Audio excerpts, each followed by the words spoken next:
Gadol Kokernag encounter आज 7वें रोज में दाखिल हुआ है। आपको बता दें कि अगर हम गुज़िश्ता शाम की बात करेंगे, गुज़िश्ता शाम मौरिका आरआई की जगह से एक और फौजी की लाश जो है बरामद हुई है।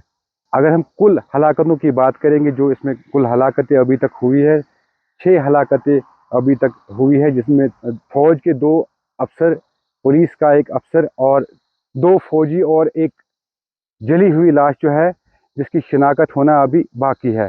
मौरिका आरआई की अगर हम बात करेंगे, वहाँ पे अभी भी सर्च ऑपरेशन बड़े पैमाने पर जारी है।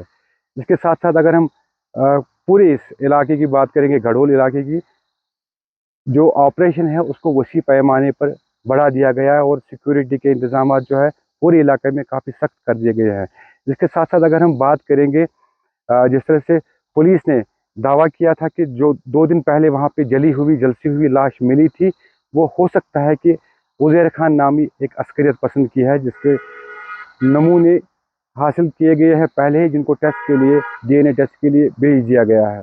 कुल मिलाकर अगर हम बात करेंगे, जो सूरत हाल है वो पेचीदा बनी हुई है और सर्च ऑपरेशन जो है वो अभी भी बड़े पैमाने पर जारी है। दीन इमरान, ईटीवी भारत, कोकरनाग, अनंतनाग।